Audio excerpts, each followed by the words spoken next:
Hello everyone and welcome back to the channel in 2022. I took a week off to just kind of, enjoy life a little bit, and I've been watching a bunch of movies. I started a Letterboxd. If you guys want to follow that, I have a bunch of different reviews, and I'm going to try to watch a movie that I haven't seen before every single day this year. So if you want to leave some suggestions, video probably won't be on any of those, but if you want to just see my thoughts on it, my Letterboxd does exist and you can see them there as well. But since it's a new year, of course, I had to do my most anticipated list for this year, and there's a lot of great ones for this year, and a lot that I actually had to take off that I am really excited for, but it's just not as much as these 10 movies. It's kind of like Fantastic Beasts. I'm excited for that, but I'm also very cautiously aware of the fact that it might not be good because of the last one. But there's a lot of movies on here that I'm very, very excited for. In terms of my most anticipated lists, last year, 7 out of the 10 movies I really, really did enjoy. I actually really loved those movies. One of them was not released, and one of them is now on this list. And 2 of the other ones were just kind of okay. But for the most part, 7 out of 10 is not bad. So here are my 10 most anticipated movies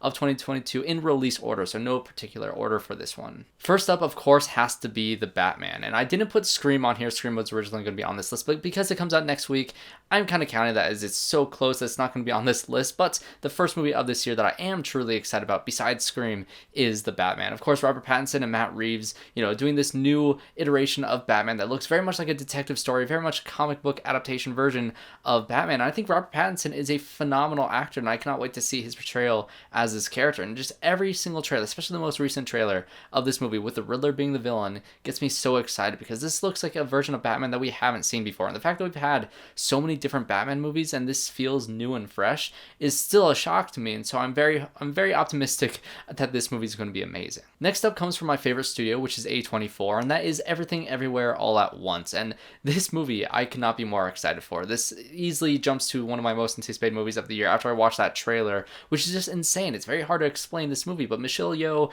as this character who's kind of like getting visions or like becoming other versions of herself through the multiverse. This is like A24 Spider-Man No Way Home. This movie looks so fun and it's so A24, and it just seems different for it. It's like A24 has a vast variety of different types of movies, and this one is more on like the crazy wackier action side of things with Michelle Yeoh as a star, and that just seems so very entertaining. I cannot wait for this movie. Next up is The Northman from Robert Eggers, and I love him as a director with The Witch and of course The Lighthouse, and those 2 movies are so phenomenal, and this being his third film, I believe his third film, I cannot wait for this because him and Ari Aster are 2 directors in the horror genre that get me very excited every single time they make a movie. And this is more of like a Viking action revenge thriller movie that is beautifully shot from the trailer, that has a phenomenal cast. And really, I don't know much about this story besides there's this guy, his father was killed when he was a kid and he wants revenge, and that's all you need for a story like this. And it seems complex with this character and like just everything about it. Robert Eggers,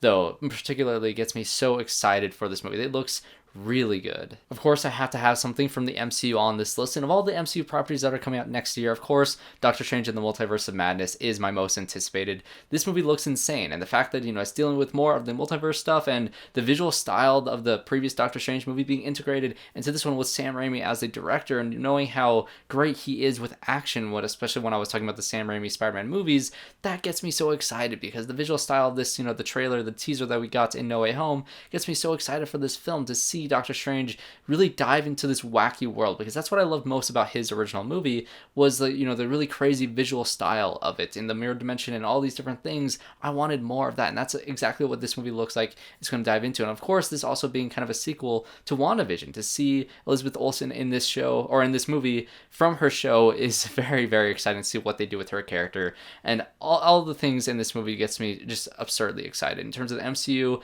this is the next big one that I cannot wait for. Jurassic World Dominion. I really hated the last Jurassic World movie, and this is kind of in a similar spot where I could have put what is it called? The Secrets of Dumbledore here, but I think I hated Crimes of Grindelwald even more than I hated Jurassic World Fallen Kingdom. But this movie, the prologue that they released and the short film that they released, a couple years ago with just, the family, going camping, and then of course the prologue having this history, and then you see the T-Rex in modern day, destroying this drive-in movie theater. It just gets me very excited that, Colin Trevorrow is back, behind the camera of this one, and this seems like the movie he wanted to make from the very beginning when he made Jurassic World. And so dinosaurs have taken over the world, or at least they're starting to take over. They're loose in the wild.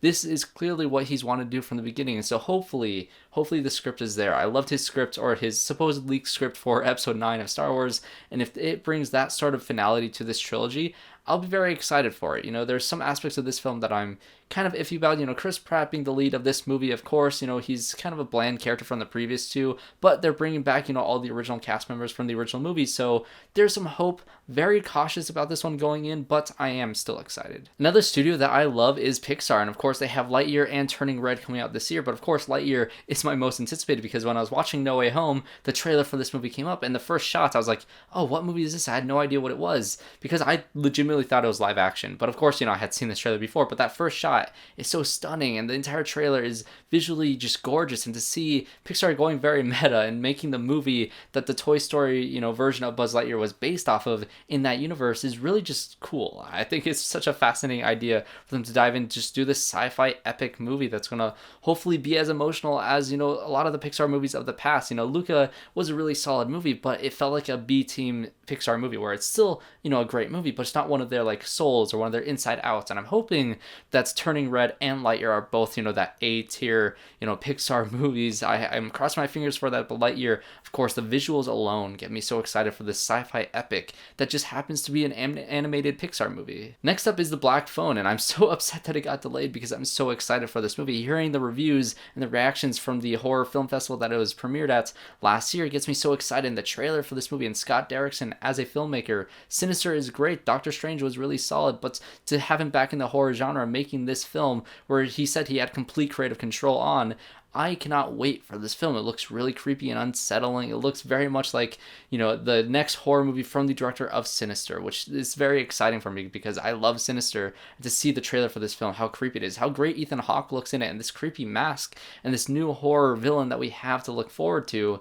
This is definitely my most anticipated horror movie of the entire year, besides maybe one, although there's very little information I know about this next one on this list, but this one gets me very excited. I'm upset that it was delayed, but I hope the wait is worth the reward. And in terms of horror directors that just happen to be geniuses, it's Jordan Peele and his new movie Nope, which again, I guess The Black Phone is my most anticipated horror movie. I don't really know much about Nope because nobody knows much about Nope. All we've seen is this poster, and I continue to say that I hate this poster. This poster is awful. I don't know what's going on in it, but I do think what's behind that cloud is probably an alien UFO, and I think this is going to be an alien movie. I have no idea what it is, but it's titled Nope. It's Jordan Peele.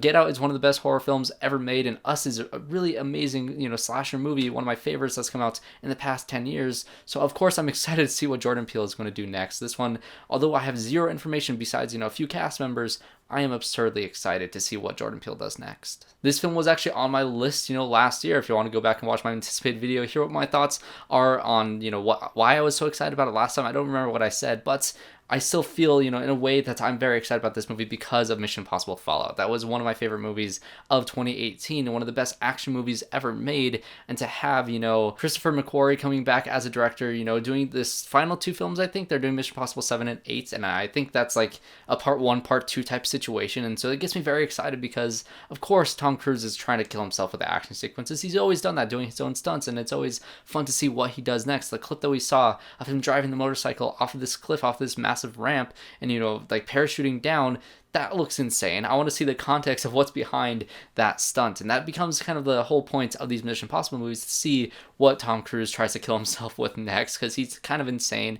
But Fallout had a really great story. It was incredibly intense, and the action sequences, like I said, were some of the best ever made. So that gets me so excited to see what they do in their next installment. And last but not least is also my most anticipated of the entire year, not because, this order was in that order, it just happens to be, later in this year, and that is Spider-Man Across the Spider-Verse. I love Into the Spider-Verse. That is one of my favorite Spider-Man movies, if not my favorite Spider-Man movie of all time. To see the little teaser, clip that we saw of this new movie, that it's going to be Across the Spider-Verse Part 1, and you saw this, whole introduction, all the different animation styles that they're going to do, this gets me so incredibly excited because the visual style of Spider-Verse is one of the best animated movies ever made, and the visuals of it was so unique and original, and to see them dive into that, and hearing word from the directors of saying that they're able to be more free and to be even more creative than they were because of the insane reception from the first movie. Now they can just really dive into that, and this gets me so excited because I love the character of Miles, I love the character of Gwen.